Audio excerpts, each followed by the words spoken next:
Are we feeling good? Give me a thumbs up. We're okay? Okay, cool. 1, 2, 3, go.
Hello, everyone.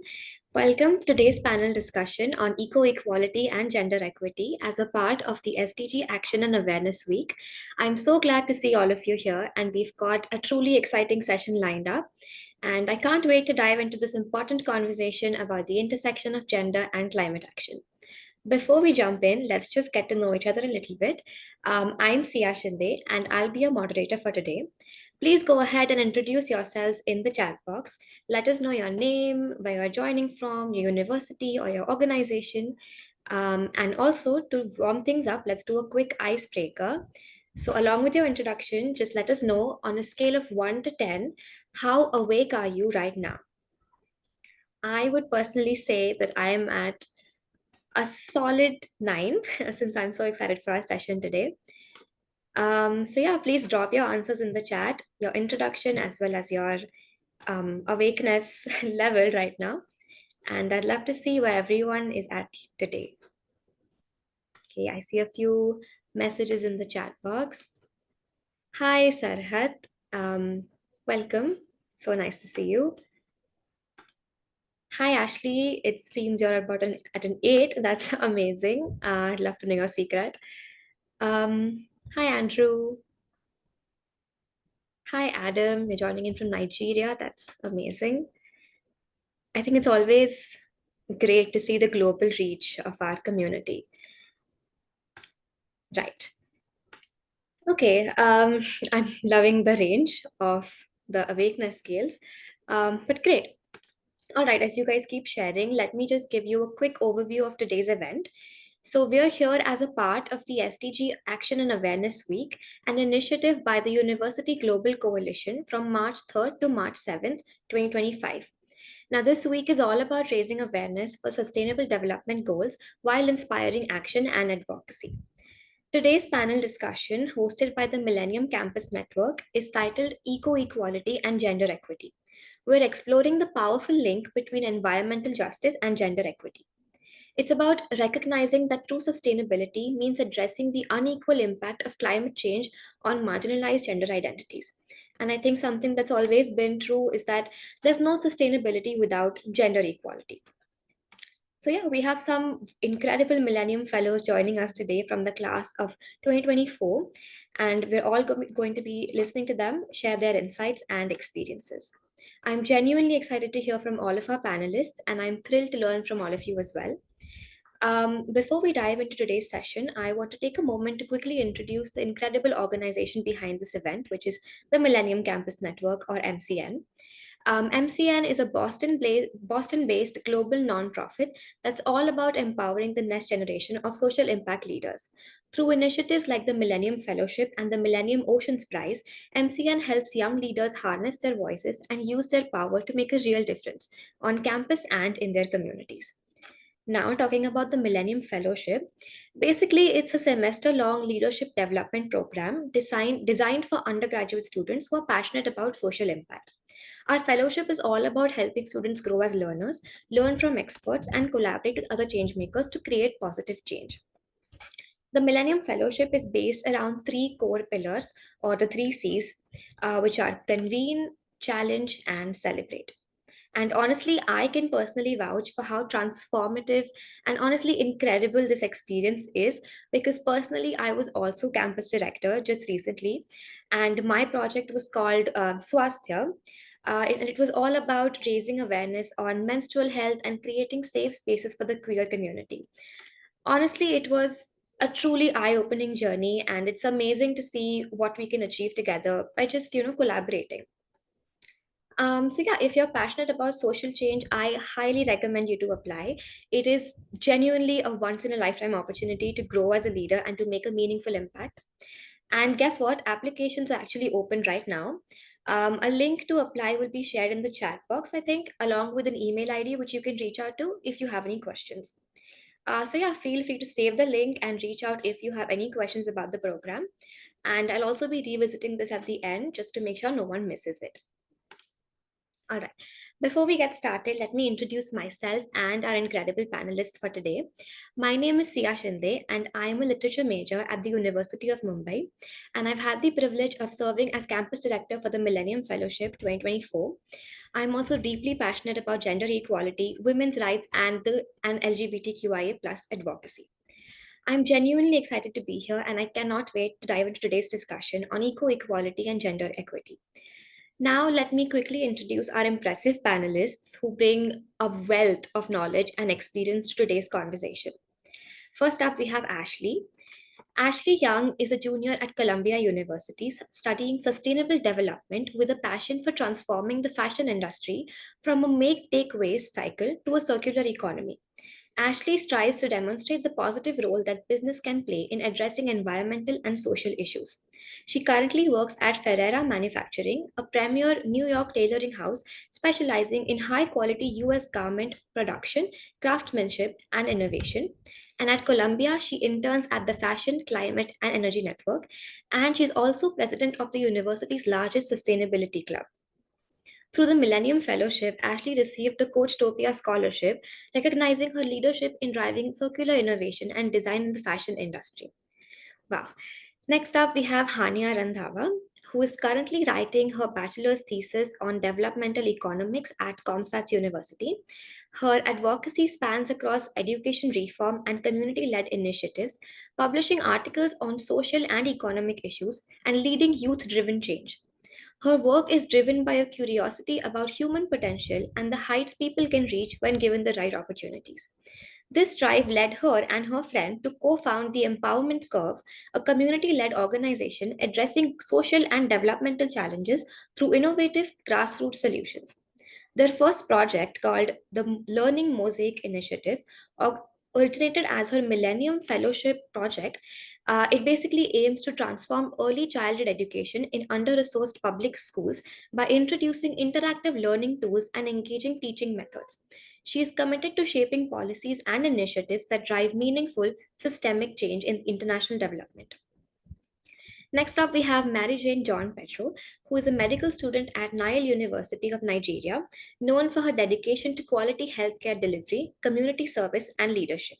In 2024, she served as campus director for the Millennium Fellowship, leading her university's inaugural participation. Mary Jane is an active Nigerian Red Cross Society member and engages in various volunteer activities.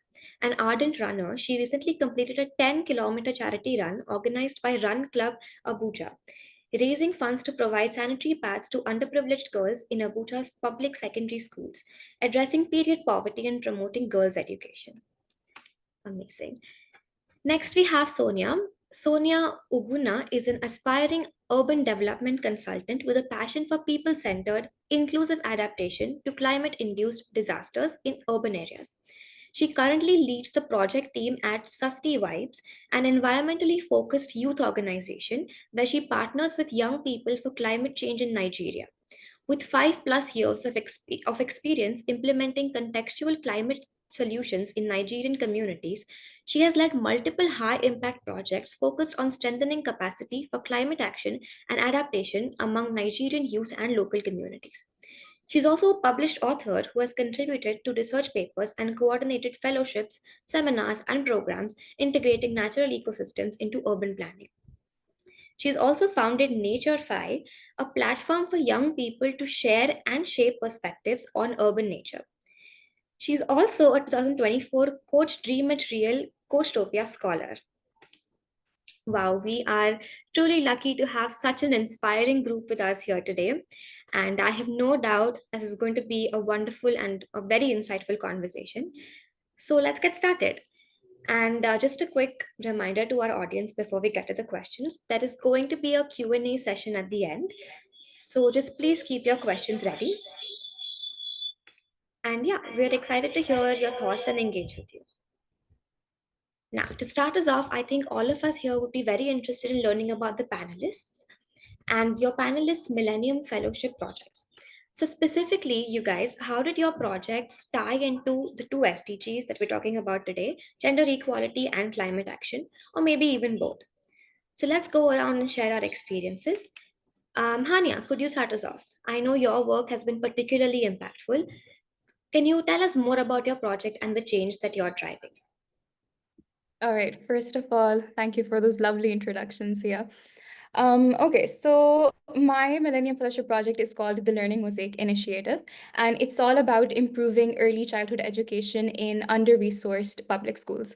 Now, the inspiration for this project, well, my colleague and I, who's also Millennium Fellow, by the way, Rahima Umar, so we've already worked with a couple of nonprofit organizations in the education sector, and we were able to observe firsthand the differences between the public schools and the private schools in terms of resources and the quality of education, right? So when we started the project, we were working with a few schools, and we were interacting with the students, observing the classrooms, talking to the teachers and the principals. And so the teaching method used in public schools, it they basically use a whiteboard, right? And the teachers write things on the whiteboard, and the students copy them down on their notebooks. Mind you, these students are what, 4 years old, 5 years old, right? So students of this age, they can't really grasp abstract ideas. You need interactive or visual based learning for them, right? You can't draw 4 lines on your whiteboard, call it a square, and then expect the students to point towards a cube and connect the connections in the shapes, right?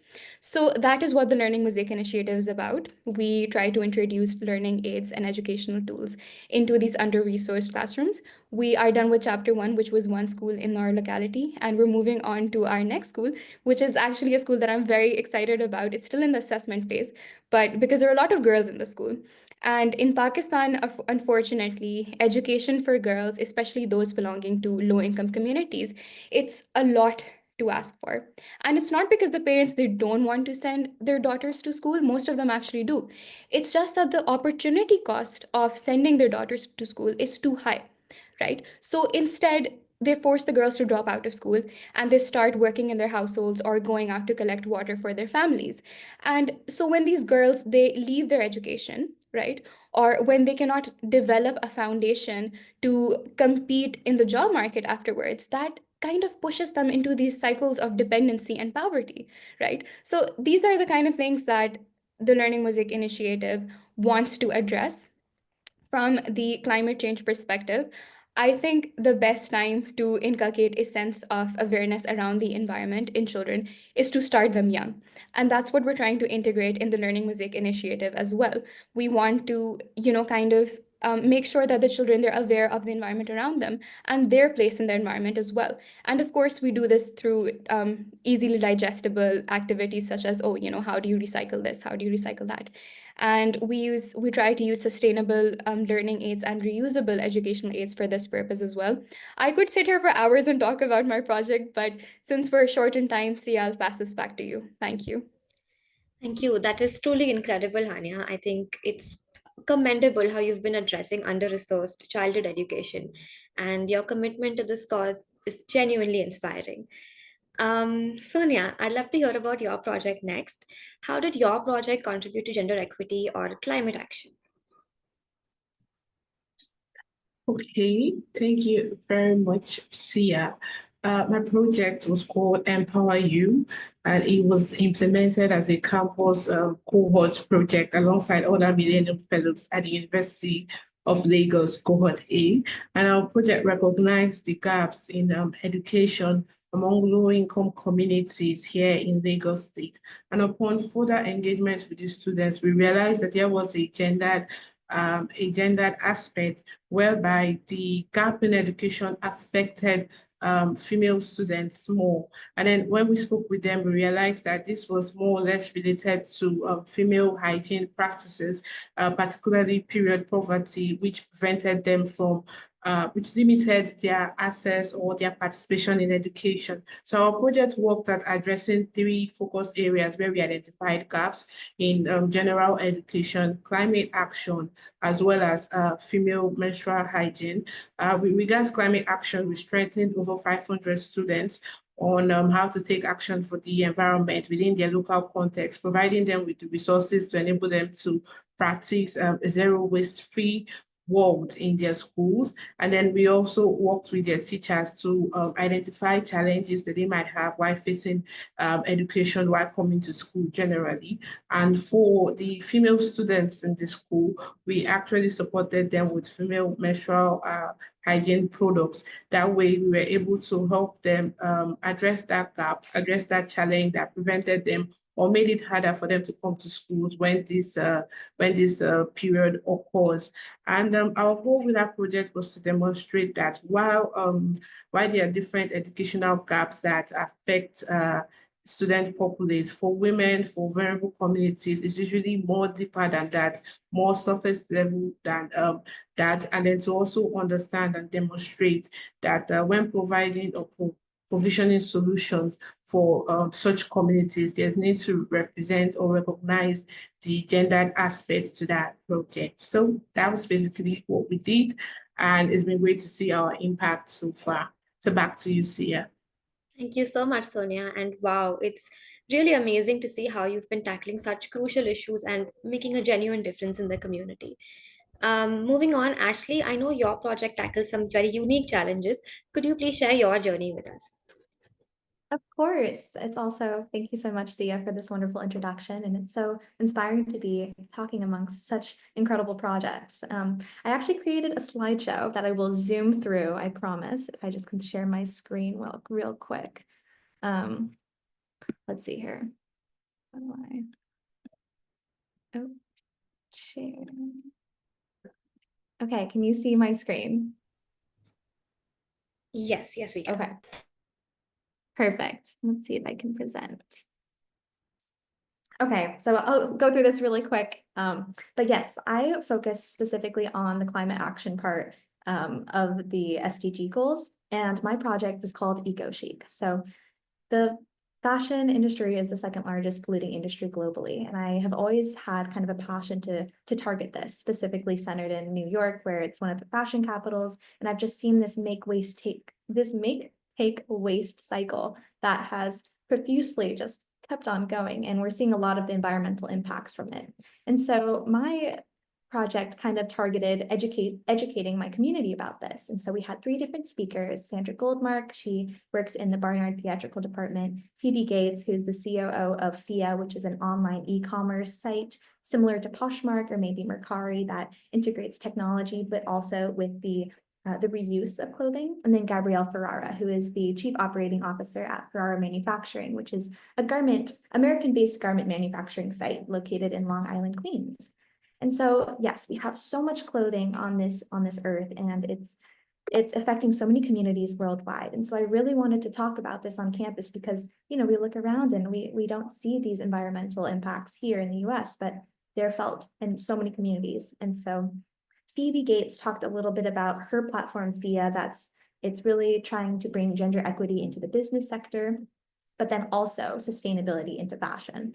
And I'm zooming through this, so sorry. And then for our manufacturing, this is focusing on quality and longevity of garments. We had a discussion on what it looks like to be a women-owned and operated company that's based in the US. So many clothing and garment pieces are manufactured outside, overseas, where the labor is cheaper and there's a lacking of transparency. The fashion industry over the entire, from production to manufacturing to material source, it's very lacking in transparency. And this is where so many unethical work exploitations are implemented, but also so much waste. It's difficult to measure how much a company is producing versus how much they're wasting, etc.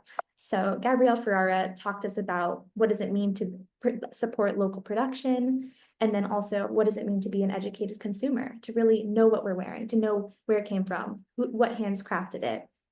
And so that was basically the purpose of Eco Chic. So we had a runway with 6 different designers who they had at least 3 pieces that they designed and that were modeled by other students on campus. And it was a discussion about sustainable fashion, but also how can we be proud of what we're wearing? How can we tell stories with it? And how can we reuse existing materials? And so we had a winning designer on the left hand, and we partnered with FIA. And so they won a couple of goodies. And yes, after we had this clothing swap where people, in order to come to our event, had to bring 3 items. And so we were swapping clothing, demonstrating that, when you're done with a piece of clothing, it doesn't immediately lose its value. That still has a story to tell. People that people that have worked their hands have laboriously produced it. And yes. But yes, that was my speed round. I'll stop sharing my screen here and then pass it back over. Thank you so much. Thank you so much. Oh my God, that was truly fantastic. And it's incredible how you've been creating real sustainable change. And I think it's a really powerful example of your innovative thinking. Yeah, thank you so much, Ashley. And finally, Mary Jane, I'd love to learn more about your project. Please go ahead. Okay, as introduced by Sia, I'm Mary Jane, and I'm a final year medical student at the Nile University of Nigeria. And our project was a group project. I was the leader. It's called Teen Girls Health and Hygiene, and basically we empowered 30 teenage girls in an internally displaced people's camp through education, resources, storytelling, which address their often overlooked needs in sexual and reproductive health. So we started off with a need-based assessment. We went to the IDP camp, which I call a community. We spoke with their leaders, their female leaders, and we also got access to a few girls, and we asked them, okay, what's the problem? How do you think we can come in and help? And they gave us their feedback. So we went and we worked at this to address it. And we also grew plants ourselves because they also mentioned that they wanted plants. So we called it a grow and give away. We grew these plants ourselves and then nurtured it till it was time for our project, and then gave it to them to plant in their soil to start like small community farms. So I feel like we also addressed their menstrual health needs by giving them reusable menstrual pads, because they mentioned that would be more sustainable for them rather than giving them pads they use once and get it disposed. And we also educated them on sexual and reproductive health and hand washing, and concluded with storytelling and sharing other female products. And I feel like with feedback from their leaders, it made the girls more confident. It's actually fostered gender equality by breaking the stigmas around these sensitive topics, and also giving also promoted access to essential resources. I think that's all I have to say in a nutshell. I'm passing the mic back to Sia. Thank you so much, Mary Jane. It's really inspiring to see how you're tackling such crucial issues like menstrual hygiene. And yeah, wow, thank you all for sharing. It's so inspiring to see the diversity of approaches and the depth of impact of all this work. And I'm genuinely moved by all of your work, and I'm sure that our audience is as well. Yeah, let's move on to the questions. Now, hearing about your projects got me thinking about the bigger picture. So in today's world, where gender disparities still exist across all sectors, I think it's very crucial to incorporate gender sensitive policies. So, Hania, I'd love to get your perspective on this. From your experience, how important is gender sensitive advocacy, projects, and policies? And in your view, how has the lack of these approaches stalled progress towards gender equity and climate justice? Thank you, Sia. That's actually a very interesting question. And it really helps me dive deep into the intersection between gender equality and climate justice. Okay, so I'll start by answering the first part of the question, which is why gender sensitivity actually matters. Well, so if you overlook the needs of a particular gender, it leads to an outcome that isn't just unfair, but also inefficient, right? So when policies, they fail to acknowledge and address the needs of all members of its targeted group, that leads to inefficiency. And it comes in the form of social injustice, economic losses, and a general slowing down of progress. And all of this combined eventually comes as a cost to the policymaker. So it's essentially like shooting yourself in the foot, right? In our developmental economics classes, we used to discuss about Amartya Sen's capability approach. Amartya Sen, wonderful economist from India.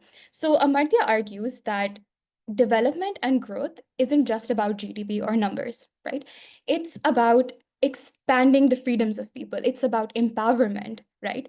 So when you're excluding women and other marginalized gender identities for that matter, you're losing out on those valuable perspectives. You're weakening your adaptive capacity, right? So gender sensitivity, it isn't just about social justice, it's about efficiency, it's about progress. And definitely the lack of it does lead to progress being stalled, right? In the climate change as context, in fact, there's a concept that I really like by civil rights activist Kimberly Crenshaw, intersectionality. In fact, I'll use her analogy to kind of explain it better in this context.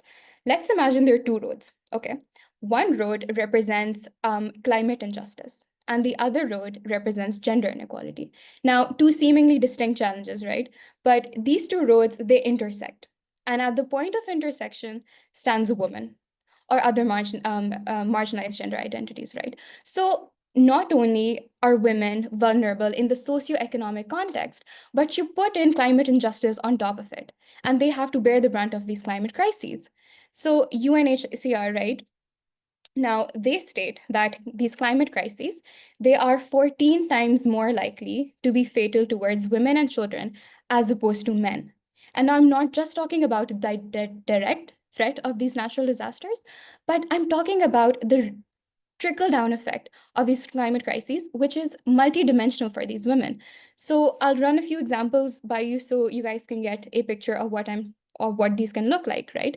So for instance, the displaced women, when they have to share crowded evacuation centers with men, this increases their risk towards gender violence, gender-related violence, and sexual violence.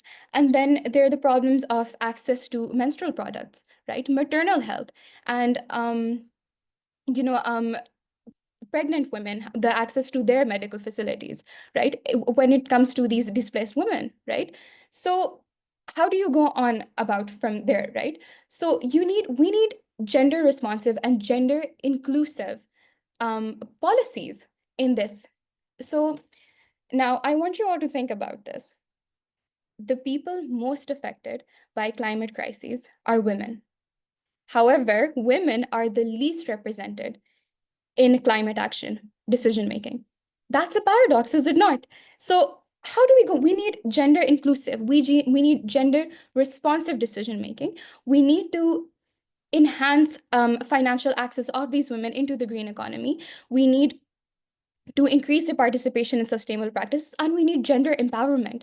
We need to make sure that these individuals, they are able to break these cultural, social, economic, and structural barriers, right? So I think I've talked a bit too much about this question, but yeah, those are my 2 cents on this. Thank you so much, Sia. Thank you so much. That's such a powerful and very, very interesting insight, Hania. I was truly just very invested. So, yeah, it's true. I mean, even within our gender sensitive approaches, even the most well-intentioned policies can still fall short. And building on that, I'm also curious about something else. When we think about our communities, the effect of climate change are not felt equally. In fact, women and marginalized gender identities often bear the brunt of these impacts. So, Hania, could you share your thoughts on how climate change has disproportionately affected these communities, especially in your context? Yes, of course, yeah. So we've already discussed the challenges that women face, right? In the context of Pakistan, now there are a lot of climate related crises that we are dealing with as well, one of them being that of water scarcity. Now, I'll tell you guys a bit about the tradition of Pakistan, right? I'm from Punjab, and in fact, across all rural places in Pakistan, now women, they carry these clay pots, right, on their heads, and they go to rivers to collect water. So now think about this. In times of water scarcity, these women, they carry those pots and they have to travel long distances on foot to collect water. And it's not just that, but this opens them up to, again, the risk of gender related violence, right? And the impact doesn't just stop here. There are a lot of socioeconomic effects of this as well. When it comes to water scarcity or food shortages, the pressure is first felt by girls in Pakistan. So, for instance, households, when their resources are limited, what do? They force their girls to drop out of schools, right? And then again, that opens them up to another plethora of socioeconomic problems, starting from there. And so, in fact, in 2022, Pakistan, we suffered massive flooding in our southern region, and that unfortunately displaced hundreds and thousands of women and children. And I don't want to sound repetitive, but again, the risk of not just their physical safety, but also related to their health, right? So when you talk about the statistics here, there's this 2023 report by the United Nations for Pakistan. And now, according to that report, the labor force participation rate of women in Pakistan is 21%, as opposed to the global average of 39%, if I'm not wrong. So 21% is already an alarmingly low statistic or rate for a demographic that makes up almost half of the working age population, right? And so that already gives us an idea into the kind of challenges that these women are facing. They don't have a source of income. They don't have resources to fall back on when such climate disasters strike, right? And another interesting thing, of these 21% women in the labor force, 67% of them work in the agricultural sector. The sector, I believe, is perhaps the most susceptible to the adverse effects of climate change, right? So it's not just the loss of income, actually. This is a very interesting point. It's not just the loss of income that the women are facing, but because they're assuming the responsibility of the entire household, now they have to manage it with limited resources. So what do? Instead of buying products from outside, they start to make them at home. And how? Through extra effort. And what is this? This is unpaid and unrecognized labor. Do you see how it's all interconnected? So, like climate change, it isn't just an environmental issue, it's a gendered crisis. And we need targeted policies that address and acknowledge the unique needs of these groups of people who are facing compounded inequalities, right? Because you're standing in the intersection. Remember the analogy from before. So, it's the responsibility of policymakers. It's my responsibility because I'm a person who's working in the social impact sector, right? It's my responsibility that the community that my project or my policy is targeting, I need to go to those communities. I need to interact with them. I need to understand their needs. I need to ask them what they want instead of assuming what they need, right? It's not enough for me to have a degree in economics. It's not enough for me to study developmental economics and, assume I know what these communities or the people that my policy or project is targeting need. I can't just assume that, oh, this is a theory that's been used for decades, right? Or this is a model that we applied in Thailand and it worked great there. Let me just tweak it a little bit and apply it in Pakistan. That's not what we need to be doing. We need to be sensitive about the needs of the communities that we want to target, right? So yes, in Pakistan, I think there is definitely a need to look over the climate change policies that we have there and definitely include a gender sensitive element there. Right. Thank you, Sia. Absolutely. Thank you so much, Anya. That is a very, very important perspective. And I think it's so interesting and so eye-opening to see how connected gender and environmental issues are. So, yeah, thank you so much for that. And just a quick reminder again to our audience, if anything sparks a question, or if you have any questions about what Anya just shared, for example, please keep your questions in mind or drop them in the chat box. And we're going to be having a Q&A session at the end. So we'd love to hear from you. Right, coming back to disproportionate impacts. Sonia, I know you've also worked closely within your community. I'd love to hear your thoughts on this too. How have you seen climate change disproportionately affecting women and marginalized gender identities? Thank you very much, Sia, and thank you, Hania, as well, for that very profound response. And I believe that, just to echo her thoughts, and I believe that women and marginalized gender identities have been affected by our changing climate across so many demographics, physically, mentally, socioeconomically, especially here in Nigeria, where women are often limited to gender roles and social norms. So, for example, the traditional role of being a caregiver means that in the event of a climate change disaster, women have increased responsibilities. So, in scenarios where there are flooding, where there is heat waves, where there is the kind of cultural disaster, they are still expected to take on that caregiving role, which means that they are not just fending for themselves, they have that added responsibility to take care of themselves, their families, even their husbands. And then that adds to a bit of physical and mental toll, which is usually not considered when these roles are being discussed and discussed. For example, the impact of climate change on mental health is still a very emerging field here in the country, largely undiscussed or underreported, and there are limited discussions on how much it affects women, especially bearing the fact that they have greater responsibilities to protect their families' vulnerabilities from these risks and also strengthen their capacity to cope with the effects of these risks. There's also the socioeconomic angle, given the fact that women are most likely to walk close to their houses. So when their houses are affected by climate disasters, it also affects their businesses, because these businesses are most times small businesses which are being funded by themselves. They do not have that fallback. They do not have that capacity to actually adapt. They do not have the capacity to bounce back. So in some scenarios where we work with Trusty Vibes and even learning about this project, we realize that for people that are affected, say by flooding, who are displaced as a result of flooding, for example, you realize that it makes them stop their businesses because their businesses have been affected.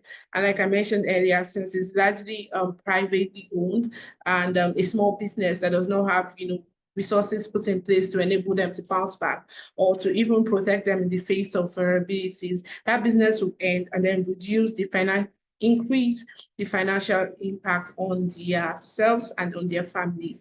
And then finally, in terms of governance, disaster risk planning, we realize that when discussing solutions, these meetings usually exclude women from decision making. Going back to my flooding example, most times when there are conversations around disaster planning, risk management, and even conversations around displacement, the meetings are usually focused on house owners. Unfortunately, due to the socioeconomic capacity of these women, they are not house owners. So in that way, they are technically excluded from decision making and are unable to contribute their thoughts and their thoughts into resilience planning. And then that further reduces their capacity in the sense that they are not aware of how much this climate change is affecting them disproportionately. They are also not given the opportunity to learn or to be actively involved in planning, despite how much their roles are transformed, their roles are multiplied in the face of these climate disasters. And then in terms of justice, justice usually just comes down. The concept of justice is largely ignored. Is basically an abstract, is a topic for reporting and all, but in actuality, in practical terms here, the concept of justice doesn't necessarily work, especially for vulnerable communities. And even when they are sorted out or when they are handed down, it doesn't even apply to women. Still going back to the flooding disasters, because that's a common thing here in Lagos. We basically surrendered by water. There was a time when they were disbursing, welfare packages to people that are affected by flooding. And then because there was a lot of crowding and all, and it was not organized, it was only the men that were able to get these relief materials because they could fight for it and stand in long lines. Similarly, when we have this displacement issue, women are also vulnerable physically because they have nowhere to stay. And then we know how much they are usually taken advantage of in this kind of vulnerable situations. Like I think Hania mentioned, with creating spaces where they can stay, resident spaces, and then when those spaces are not gender sensitive, when they are open, they get vulnerable to harassment. So I think it's multidimensional. It cuts across all different thematic areas, all different demographics. There's the financial, there's the economic, there's physical, and then there's mental. And then we realize that these effects, these consequences further highlight the need for us to engage in gender-sensitive climate adaptation. Thank you. Thank you so much for your incredibly insightful answer, Sonia. I think it's clear that climate justice cannot be achieved without addressing gender disparities. But with every challenge comes a struggle, right? I imagine working on these issues of gender parity and climate justice isn't always easy. So, what would you say has been the biggest challenge that you faced while tackling these issues in your community, Sonia? I think the biggest challenge would be the concept of social norms here and cultural expectations. The concept of gender equality, gender parity is already very hostile. It brings a very hostile reception. So you find us having to, go on with a much softer stance where we try to explain that these are the challenges facing women and that because they are more vulnerable, this is why we have to include them. But it doesn't stop even hostility from the other genders who are like, oh, this is favoritism. It doesn't even stop it from being taken over by men in the spaces. It doesn't even stop that hostility from the women themselves who don't understand the importance and think they were coming to usurp the role of their fathers, their husbands, the men in their life, and asking them to take on more responsibility. Whereas the reality shows that women take on a lot of caregiver responsibilities and feeds the need for them to be actively involved in planning for climate justice as well. I think that also, like I mentioned in my first response, that to achieve climate justice, there needs to be participatory planning. And that social norm that doesn't consider women as important enough to be included in decision making makes it further harder to achieve, a just approach to climate change management, even in that context of gender parity. There's also the fact that due to lack of support from government, a lot of adaptation projects have to be community-led and dependent on community funding. And for women in mostly, one income, single income household, it makes this project a bit limited and unable to have that effect they will get when compared with government-supported projects. Unfortunately, a lot of our government-supported projects tend to take that political slant and communities get caught up in the mix.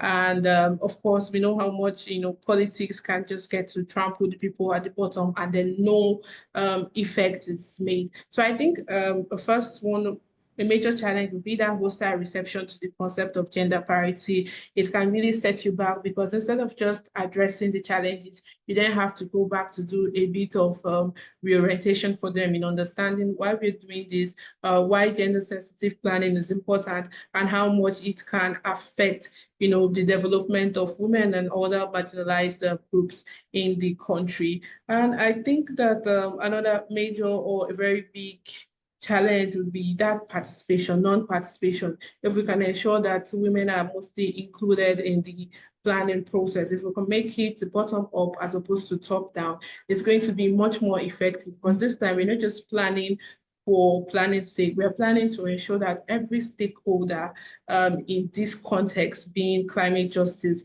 is actually included. Their thoughts are recognized and valid and also included in the planning process for this adaptation.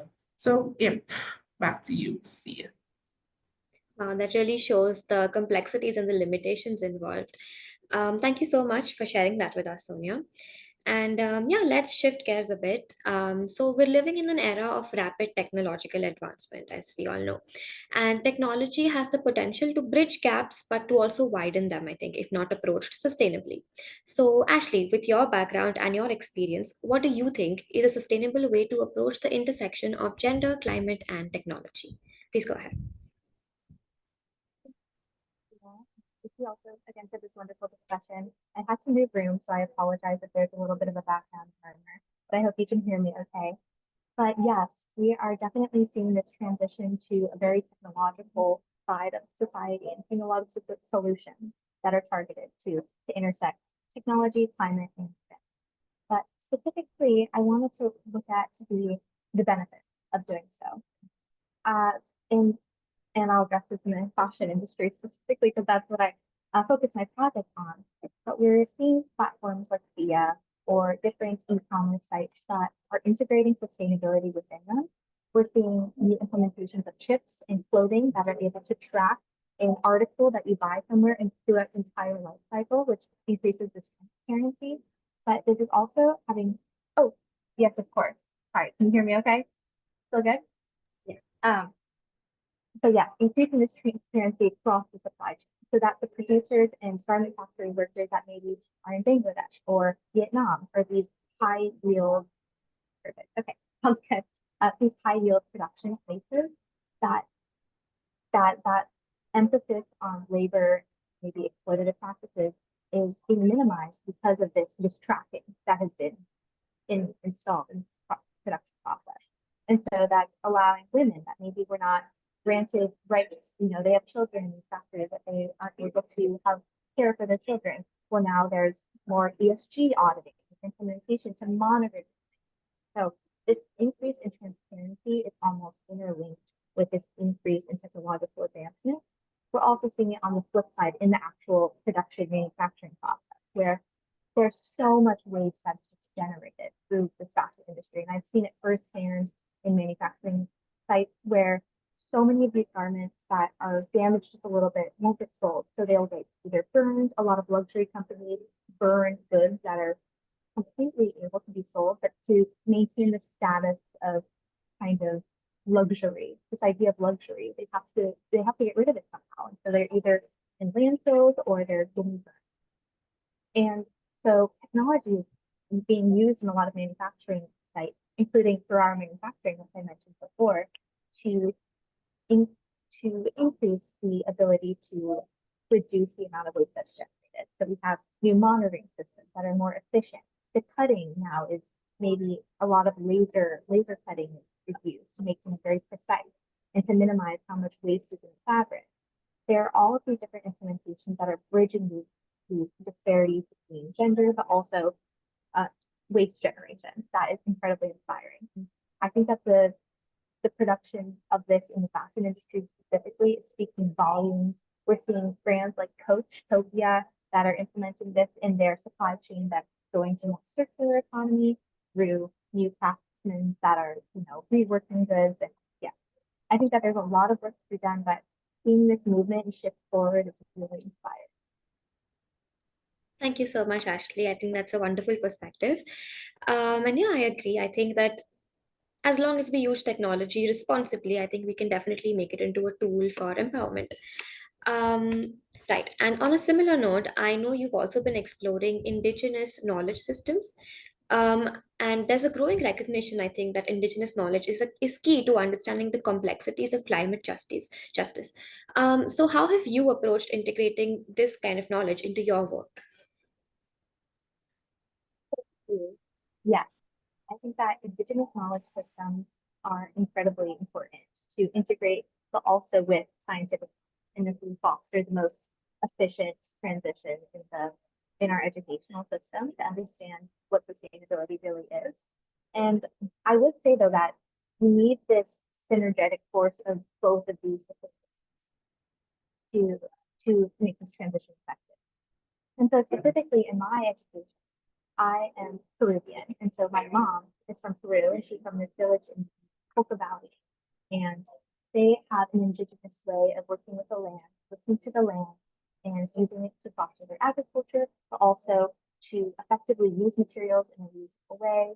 And it's a very deep connection they've fostered. And we know that these Indigenous knowledge systems are integral to increasing these relationships with the land to better understand what is sustainability and why is it important. So I think that, and this is kind of commenting off of what Hanya has talked about, the role of education is so incredibly important, especially at a young age. And I am seeing it in a lot of institutions that higher university institutions that are trying to integrate Indigenous knowledge systems into their framework of schooling. But I also think that this is really important to do on the other side, like the younger scale, the children that are in maybe elementary school.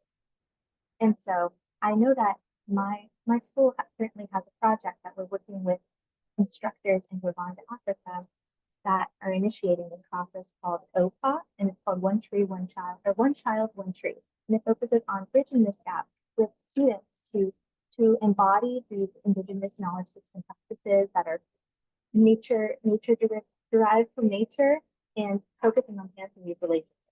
And so some of these different initiatives involve planting trees, and there's a lot of research that shows that this relationship with nature at a young age, it creates this idea of self-efficacy within young children. And the self-efficacy relates to students and young kids' ability to feel responsible, to feel empowered, to make decisions, and to feel like they have this more positive relationship with nature, that it's a mutually beneficial relationship. And so seeing programs like that and working with students like in these programs is incredible. And I can see the changes that are being made and how impactful it is. And then also I see this in literature. One of my favorite books is called Braiding Sweetgrass, and it's by Robin Kimmerer. And she speaks beautifully. I wish I could say all of this as eloquently as she does in her book. It's incredible. I highly recommend it. It's called Braiding Sweetgrass. I don't know. I should have asked Adrisha to link it or something, but I think that her words go beyond the scope of anything I say. She speaks so beautifully about how important it is to integrate Indigenous knowledge systems. But yeah. Thank you so much. Thank you so much, Ashley. I think that was beautifully said. And yeah, I absolutely agree. I think that innovation doesn't always have to mean something new. I think it often means just looking back and respecting the knowledge that is already out there. Yeah, thank you so much. And now, Mary Jane, I want to bring you in here. And the Millennium Fellowship is basically all about seeing the bigger picture. And I found that working on one SDG often connects to others in unexpected ways. So, how has the fellowship changed your perspective on the interrelatedness of all the SDGs and inspired you to take holistic action? Okay. Can you hear me? Yes. Okay, so I would say the Millennium Fellowship really opened my eyes to seeing how everything is connected. You can't just mention one SDG without talking about the other. You can't mention climate action without talking about gender equality, without talking about health and education. For example, through my project, I saw how climate issues like water scarcity make menstrual hygiene even harder for girls in displaced communities, in rural communities. So we didn't just teach menstrual health, we also started small community farms to help them have a sustainable source of food and income. So I feel like the fellowship showed me that real impact comes from looking at the bigger picture and finding solutions that work across multiple challenges, not just one. So we tried to solve one problem, but we, would I say, unknowingly also tackled other issues because everything is connected. When you try to solve one problem, you're actually not just solving one problem, you're giving solutions to other problems. Yeah, thank you so much. That's actually wonderfully articulated, Mary Jane. And I think it's so powerful to see how connected all of these goals are. And it's clear from your journey that community-driven action is at the heart of this work. So how have you been able to make meaningful ties with the community through your projects? Okay, so for me, everything started with listening. which we were taught is something called community entry and diagnosis. Before you go to interact with your community, you have to learn how best it is, especially in somewhere like Nigeria. You have to learn what works best for them. You can't just enter a community and say, okay, I want to do this or that. They have certain rules like, okay, if you're a lady, maybe you can't talk to a man, or you can be in the same space without a third person or something like that. So I had to learn that first and then listen to them. So before launching our project, we spoke with the community leaders and interacted with the girls themselves so that we can understand what they really need. And it made us realize, I and my team members, that beyond menstrual hygiene, they also needed sustainable skills and resources. So it wasn't just about providing pads, but also teaching them about reproductive health, making them know more about themselves as ladies, hand washing, and also the plant growing for small farms, and also telling them stories of women who started small and from similar situations as them, but they didn't let it define them. They are be helping girls like them in like rural areas or in slums or in camps just like them, and also hearing their experiences. Some of them, there was a war that brought them there. Some of them, they're no longer with their families. They have to live with other families and all. And also them speaking up to us, they were able to even learn from each other. They were able to open up. And these connections made the project not just a one-time event, but it became a relationship with the girls built on trust and learning and also shared growth. Thank you so much, Mary Jane. I absolutely love that approach. And yeah, at the end of the day, I think building genuine relationships is always at the core of sustainable change. So yeah, that concludes our questions for the panelists. And wow, what a truly enriching conversation. Each of you has brought such unique perspectives and experiences into this conversation. I'm truly inspired, and I'm sure that our audience is as well. Speaking of which, it's time to hear from our audience. So let's open the floor to questions. And if you haven't already, please drop your questions in the chat and we'll get to as many as possible. All right, so let's see what questions we have.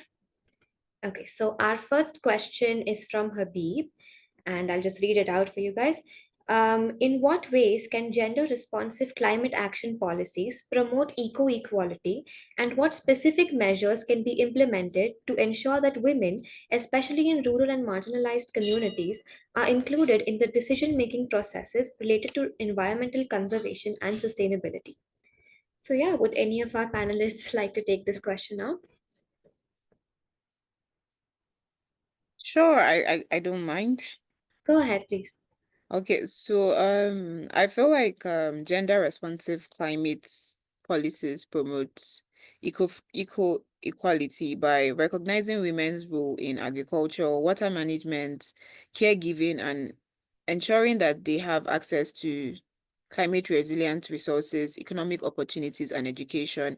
And also, very importantly, is including women in decision making. So by maybe allocating gender sensitive climate funding for women-led sustainable projects to women, ensuring that they have access to land, technology, and financial resources to adapt to various climate changes, and also supporting community-led initiatives where rural women influence policies, like bringing women into these things, because here in Nigeria, we've been exposed to a lot of communities, and you find out that certain communities, women are not allowed to make decisions. Like when they are making decisions for the community, even if it's um involves their own health or child's health, they're not allowed to speak up. But I feel like this narrative is changing and it should keep changing. Women should be involved in everything. There's no need leaving us out, because we know that when you train a woman, you're not just training the family, you're training a nation.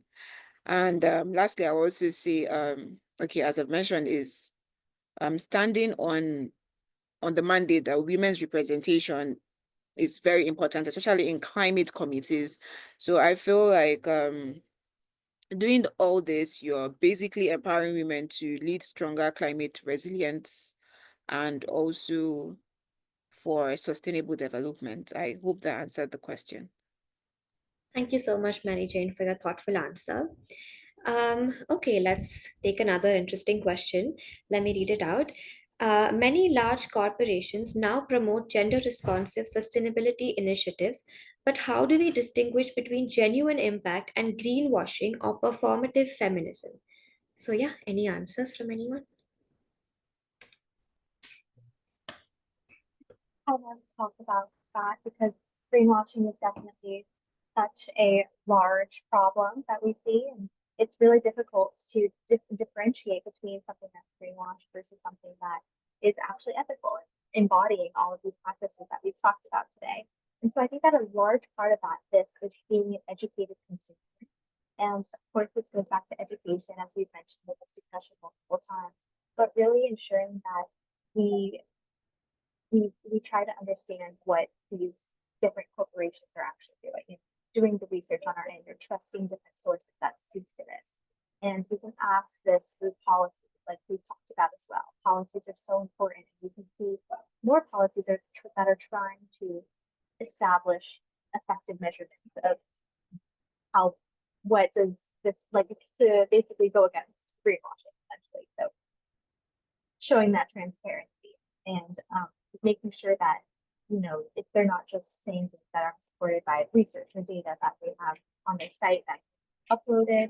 And I think that I don't know if someone wants to also talk about the gaps that are there, but I do think that's very important, that transparency again. Absolutely agreed. Thank you so much for sharing that, Ashley.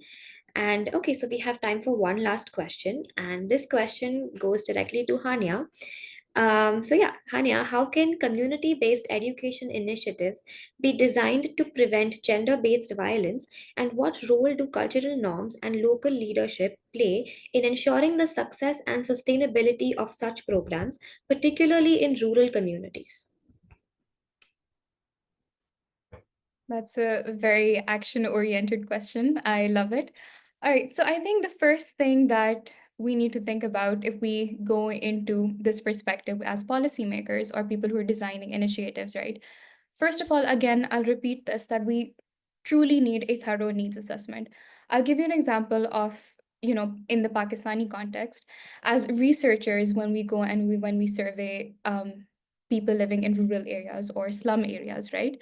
So women there, they are completely desensitized towards domestic violence. They don't really realize the line, right?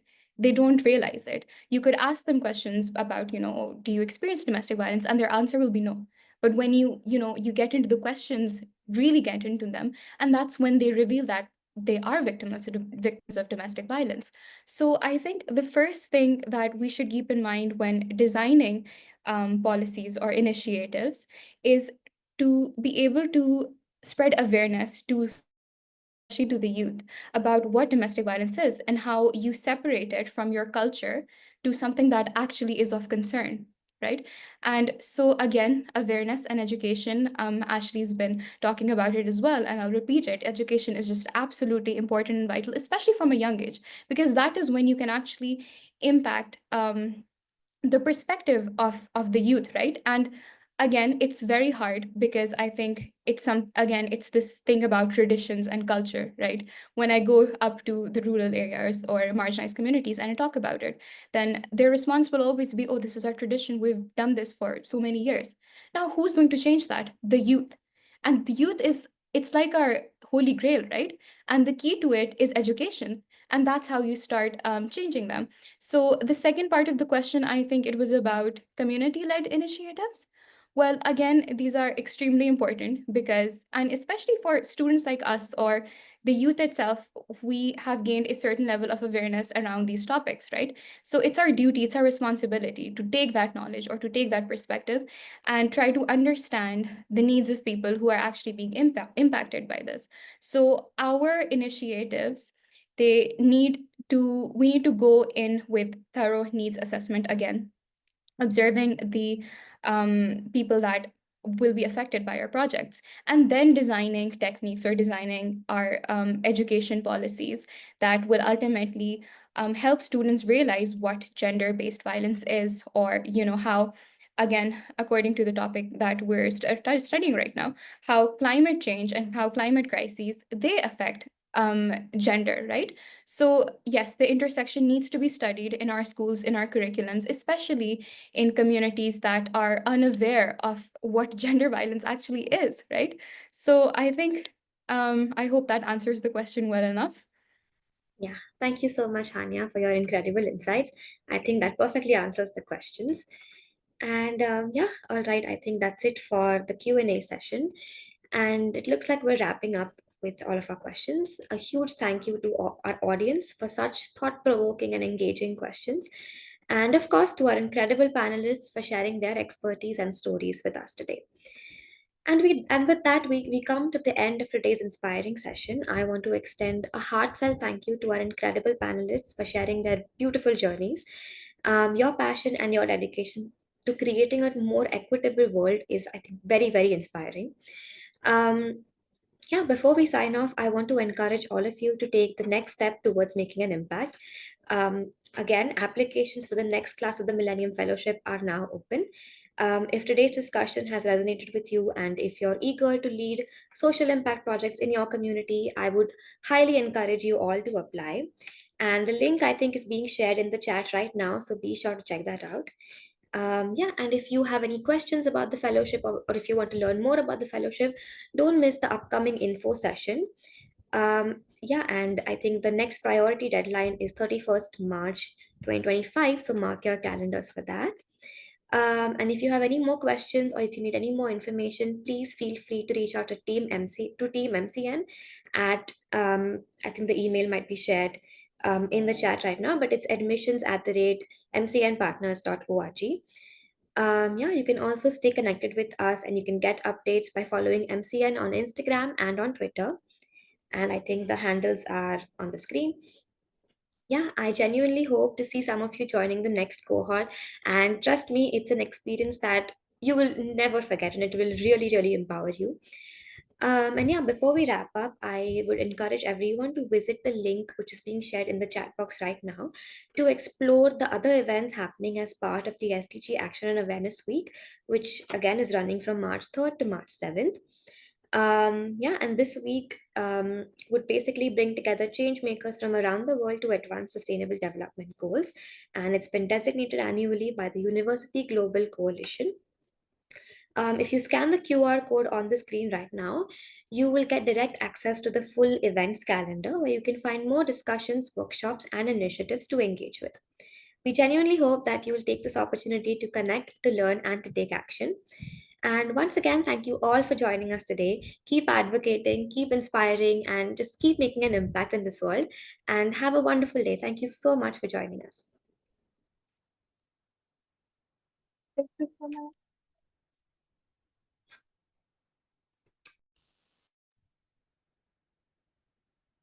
Thank you. Bye-bye.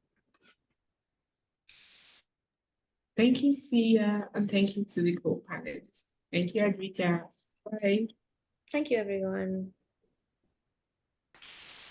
Thank you all. Thank you. Thank you.